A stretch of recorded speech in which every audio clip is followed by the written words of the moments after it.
It was a cool late summer afternoon in September when Christian parked his heavy SUV in the parking lot of the hotel in Hopfen am See in Germany.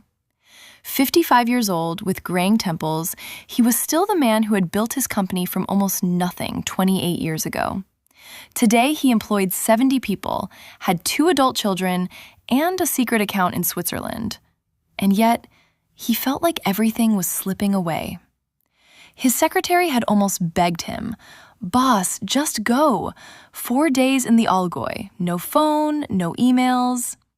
He had booked the trip 6 weeks earlier, long before the payments started coming in slower and slower, and long before his golf buddy urgently told him, "Christian, you need to see a bankruptcy lawyer right now." A week earlier, he had actually driven to Mannheim. The lawyer had shown him the numbers without mercy.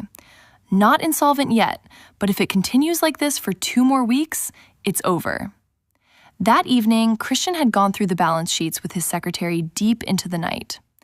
Afterwards, he had only said, "I'm going anyway. For 4 days, I will be completely unreachable." His wife was once again traveling with her girlfriends, already the 2nd week. The American Express Platinum card was carrying her through half of Europe. The children had long since moved out. And him? For years, he had only worked 14 to 18 hours a day. A half Saturday morning was all he allowed himself. Now he stood on the shore of Hopfensee. The Allgäu Alps glowed golden. He walked once around the entire lake, sat alone in a small restaurant in the evening, ordered only a glass of red wine, and didn't touch the food. He wasn't in the mood to eat. He wasn't in the mood for anything. The next morning, he set off on a 6-hour hike. Only 1 bottle of water, no food. "There's a restaurant somewhere up there," the hotel owner had said. After 4 hours, he was completely exhausted, not physically, but deep in his soul. He sat down on an old wooden bench on the hiking trail, let his gaze wander over Forgensee and Alpsee, and felt the last remnants of his strength flowing out of him. It was already 1 p.m. The restaurant was still half an hour away. He closed his eyes for a moment. Then he heard light, steady footsteps. A woman was coming up the path. Backpack, trekking poles, sun hat. She stopped a few meters in front of the bench and asked kindly, "Excuse me, is there still room here? The next bench isn't until much further up." Christian just nodded. "Yes, of course. Please sit down." She sat down next to him, took off her backpack, and took a deep breath. "It's beautiful up here, isn't it? This view. You almost forget how exhausting the climb was." Christian kept looking at the lakes. "Yes, it is beautiful." She glanced at him from the side, then unpacked bread, cheese, and a small container of tomatoes. "I packed way too much. Would you like some? You look like you haven't eaten anything proper today." "I'm not hungry," he murmured. "Thank you." She smiled gently. Men always say that when they're actually starving. "Here, just a piece of bread with cheese. It's really good. Homemade." She held a piece out to him. Christian hesitated, then took it. The first bite suddenly tasted like more. "Thank you," he said quietly. That feels good." "You're welcome." She took a bite herself and looked at him again. "Are you traveling alone?" "Yes, 4 days of time out. It was supposed to be relaxation." "Supposed to be?" Christian laughed bitterly. "Yes, supposed to be. Instead, I'm sitting here realizing I don't even know how to switch off anymore." She nodded understandingly. "I know that feeling. You run for years and suddenly, everything stands still. And then you notice how loud it actually is inside you." He looked at her properly for the first time. She had warm, clear eyes and a face that was both calm and alive. "That's exactly how it feels," he said. "As if everything inside me is screaming and I can't turn it off." She continued eating slowly. "May I ask what's making you scream so loudly? Or is that too personal for a bench at 1150 meters?" Christian was silent for a moment. Then, without really planning it, he began to speak. "I have a company, built it over 28 years, 70 employees. And right now, everything is going wrong. Payments aren't coming in like they should. A friend sent me to a bankruptcy lawyer. He said, 2 more weeks like this and it's over. And at home, my wife has been traveling with her girlfriends for 2 weeks again. The children are grown and gone. I've been working 14 to 18 hours a day for years. And now I'm sitting here wondering, what for? Petra listened without interrupting. After a while, she said softly, "That's a heavy burden you're carrying.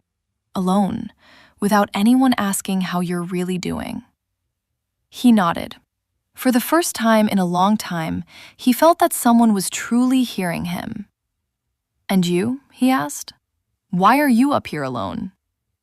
Petra smiled a little sadly.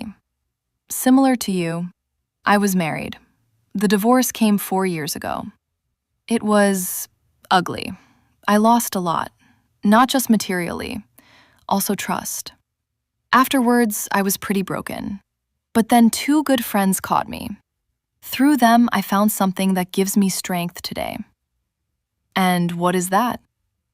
"Jesus.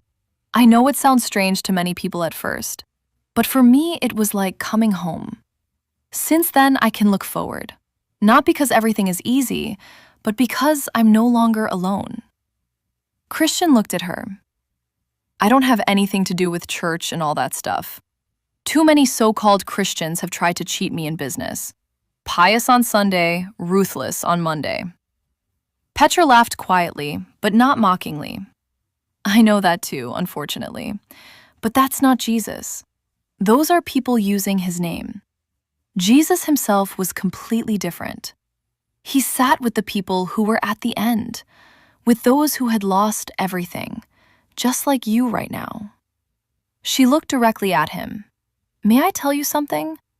You seem like a man who always had to carry everything alone, and now everything is collapsing. That hurts.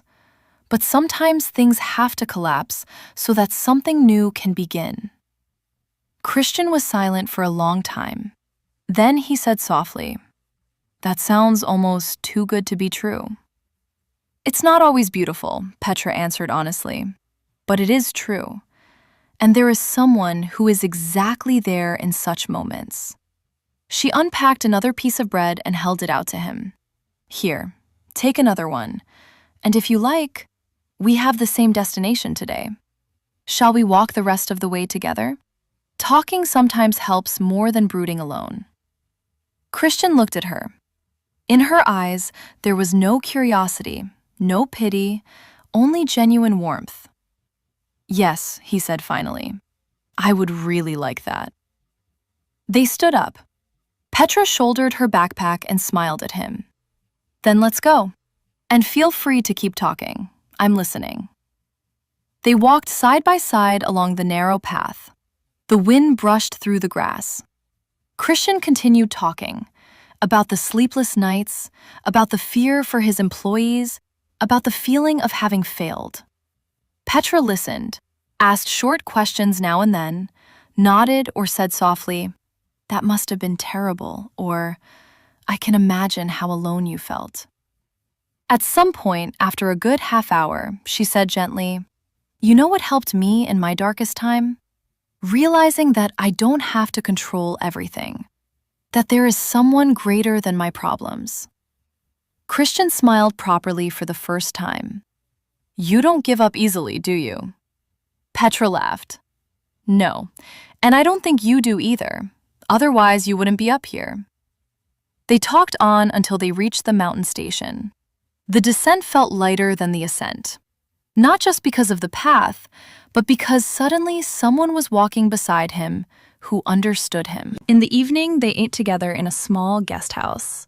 The next day, they met again for a hike. On the 3rd day, they went out for dinner. And on the 4th day, before Christian had to drive back, they stood on the shore of Hopfensee. Petra said softly, "Write to me when you're back home. No matter what happens, I'm here." He promised. When Christian unlocked the front door in Göppingen late on Sunday evening, the house was quiet and dark. On the kitchen table lay a large white envelope from his wife's lawyer. "I hereby inform you that my client, your wife, has filed for divorce." The letter hit him like a blow. Divorce, without a single conversation. While he had been trying to save his company, she had already prepared everything. That night, everything collapsed over him. The bankruptcy, the employees, the empty marriage. He cried like he hadn't in a long time. The next morning, he wrote to Petra, "I'm back. It's worse than I thought. The company is facing bankruptcy, and my wife has filed for divorce." Her answer came quickly. "I'm here for you. If you want, let's meet tomorrow afternoon in Kirchheim. I'll listen to you. And I'm praying for you." They met, more and more often. Walks became long conversations. Conversations became trust. Trust became a deep, quiet love. Christian started going to church with Petra. He read the Bible, and eventually he prayed himself. Today, 1 year later, he says, "I came back from 4 days in the Allgäu thinking my life was finally over. A letter on the kitchen table told me about the divorce, and shortly after, I had to give up my company. But on a bench in the Bavarian Alps, a woman with a backpack offered me bread, and so much more. She listened to me, she gave me hope, and she showed me the way to a God who can build something beautiful even out of ruins. Sometimes everything has to collapse so that something real can begin." Thank you from the bottom of my heart for watching this story with me until the end. In a world that often feels cold and noisy, stories like this, profound, heartfelt, and full of faith, are so important. If you'd like more of these, please subscribe and turn on the notification bell so you never miss a new one. Let me know in the comments how this story touched you. I really read every single comment. May God bless you with a wonderful day. See you soon.